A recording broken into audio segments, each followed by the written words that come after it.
So, wir sind hier backstage beim Gurten Festival und bei mir sind die legendären Herren von Travis. Neben mir ist der Fran and the Dougie. Welcome to Switzerland. How are you doing? Hello. It's nice to be back. We were here, weren't we, a while ago? We were here in 2007, I think it was. Was that how long or ago 2009. It's like It might have been 9 I think it was or 2009. 8. And it was Kings of Leon were playing, and yeah, we had a great time here, and it's still the same. It's beautiful. Even back then, there was a great lineup here at the Gurten Festival. Yeah.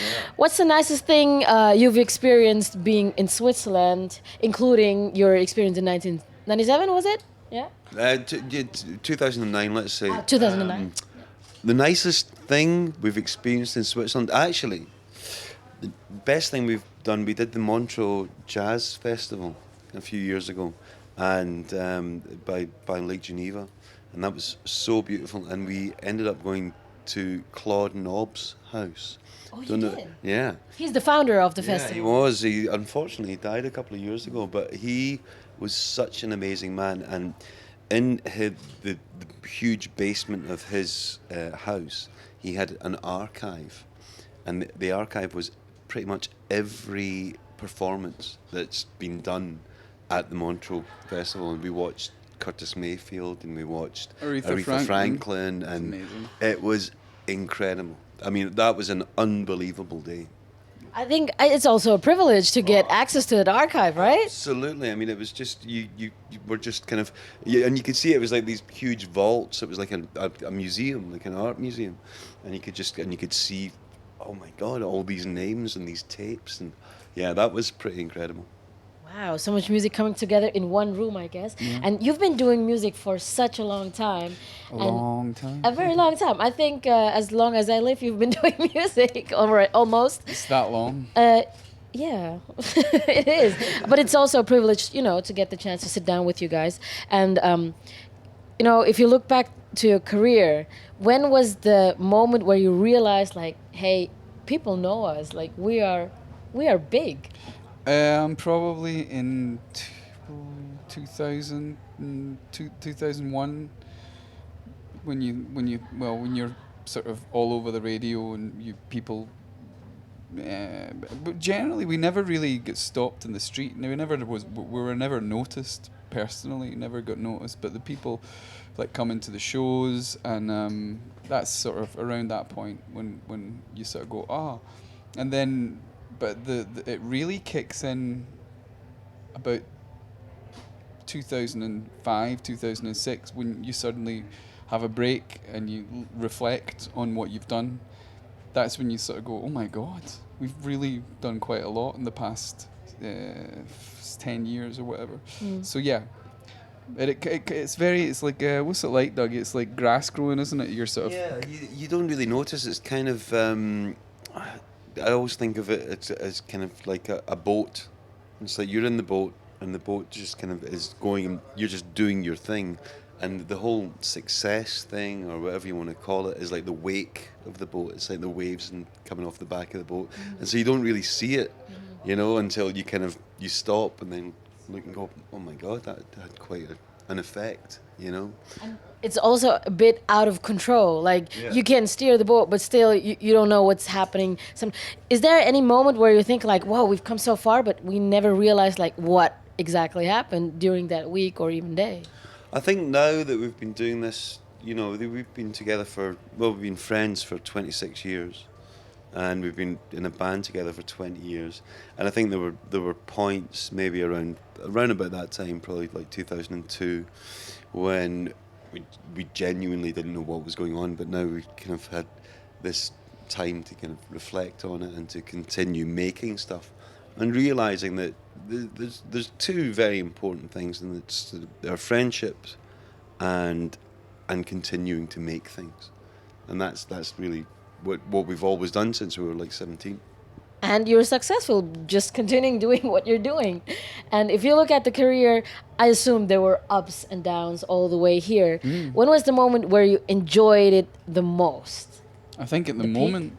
Is it now? Oh God, at the peak, no way. You can't enjoy it, because it's when that thing happens, it's like a tsunami. It just hits you and it knocks everything you know and everything you've learned every which way. in 100 miles this way and 100 miles that way, and you spend the next 10 years trying to sort of pick your life back up again and sort of put it back together in a way that's gonna, and you never quite get it right. But Did we're you feel like lucky that- losing your personal life? Of course, you everything changes. Like people change towards you. People treat you in a weird way. You know, like with some kind of like you're special. And if you're Scottish, that just does not feel that just doesn't feel right. Because Scottish people are very, everyone's the same. Everyone, you know, like let's all be the same here. But when people are like, and it was hard for the band as well. Because like if you're sitting in because as the front man, you'd be. People recognize you. Yeah, first, we'll be sitting talking and people just ignore the rest of the band and talk to me.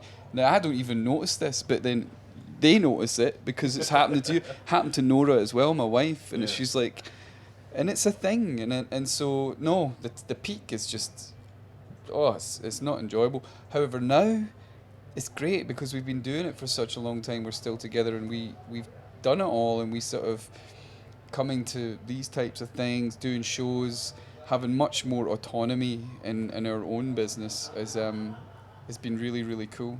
And I think we're in this nice place at the moment, and I don't know quite why, but it's I think the best mood that we've been in for forever. That sounds marvelous. It's and amazing. And I'm glad to meet you at this time, Yeah. right? And you mentioned it like as a frontman, you get a lot of the attention. Yeah. Was there ever a point for you or the other guys in the band where jealousy came up? No, I think it's actually kind of quite the opposite. I think there was because we called our third album The Invisible Band because that was what we were. We had all these songs that were on the radio and having this kind of massive exposure to people's ears, but not to people's eyes. It's like nobody knew who we were. And then when kind of that kind of translates and transmorphs into something else, and there is that kind of pressure then of recognition and celebrity. It felt unnatural, and it felt like there was suddenly a huge pressure and a huge burden of responsibility on Franny. So it was the exact opposite of jealousy. It was kind of relaxing. It was concern. But there was moments like I remember being at, like doing an interview like today, where you're talking to both of us, and it's annoying. There's no jealousy or anything, but it's like imagine and we were in interviews and it was just like I was getting annoyed. It's like there's someone else here, and we're in the band, and it's like a band, but it's not like, but it does get like that because So people if it happens that someone just turns the back to you that would It's happen, annoying. and that would be irritating. But it wouldn't manifest itself in jealousy or No. anything. It would just be annoying. Yeah, because it's a sign of respect if people talk. It's just because we're quite well mannered people. We've got good manners, and we like people who are polite and kind of treat people with respect. And when that happens, it's kind of a bit like, oh fuck. And all of us are, of course. because that That's like just human, as right? as an interviewee, you're talking and very aware that it's happening, and then go, oh, this is just ridiculous. So all of that whole thing was weird. It is weird. Ask any band though. We're not alone. Every single band is exactly the same. We'll face that kind of. Yeah, it's a weird thing when you get up to those heights. It's like altitude. If you get up super, super high, some bands can stay up there because, for whatever reason, but it's hard up there. The air is very thin. It's very hard to function. Breathe. Metaphorically speaking. Okay. So you said you got good manners, and I can recognize it right here. But is there any bad habit you have you would like to get rid of? Do you have any bad habits? I'd probably like to quit smoking, to be honest. I quit for ages, and then I've got back into it over the last year or so, and I kind of need to quit again. How did you quit the first time? I just stopped. So why can't you just stop again? It sounds so simple, but it's hard. It sounds simple, right? But actually touring kind of gets you into it because there's so much waiting around that you need punctuation in life, and a cigarette is a good bit of punctuation. It's like a little comma, a little time for yourself. But maybe I need to find something else. Is that why people smoke? I always wondered, as a non-smoker, like, why do people smoke? I think it is about punctuation. It's about having a kind of, you have this thing that lasts, 5 minutes, if that. And it's the like, me time you know, okay, it's like a measurable thing. And you go, okay, I'm having this time. It's like an egg timer or something, Okay. And what about you? Do you have any... Any bad habits? Yeah. I don't know.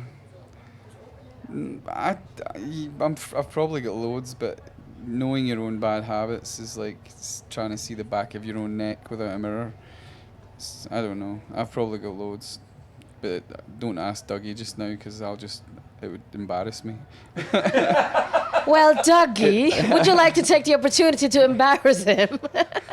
No, that's me. I am genuinely racking my brains to think of one of your bad habits, but I can't think of anything. I think I could be. I can get pissed off very quickly about stupid things, and I wish I had more patience for. I've got patience with certain things, and I've got no patience with stuff that most people have patience with. And I think I just need to maybe learn patience.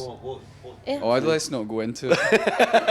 It's just because then it just opens the can of worms. It's Pandora's box, and everyone will turn to salt. Pandora's box. Yeah. So shall we skip that and keep the Pandora thing closed? Yeah. Otherwise, I'll get irritated. You don't want to see me when I'm irritated. It's not nice. Like when he's angry. I go green. Can you get really angry? Fuck. Yeah. Like more than anyone you know. Are you serious? I'm fucking serious. So will you scream around and make people's lives hard? Absolutely ape shit. You would not believe it. I really can't believe it. Let's move on then. Okay. So our time is almost up, but there's one last thing I would like to know. Like, you have seen so many things, but life changes over the time. And what are you passionate about today, as of now? My family, my son. I'm just want to be. I think we've all. Someone asked a few months ago, "What's the most extravagant thing that you've bought with your success?" And I was like, oh, and I was in my head thinking, oh, material things. But then I realized that actually, it is time to be a father and really, really be there all the time, as much as possible.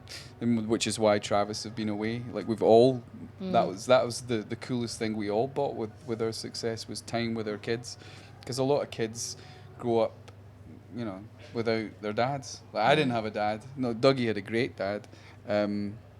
So that is my absolute big life project.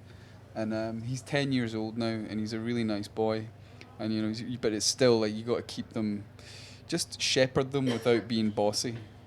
And I think it's going well. Oh, that's very sweet. I'd love to talk more about your kids. You have an 8-year-old as well. But unfortunately, the time is over. And thank you very much for the interview, Fran and Dougie. Travis, ladies and gentlemen.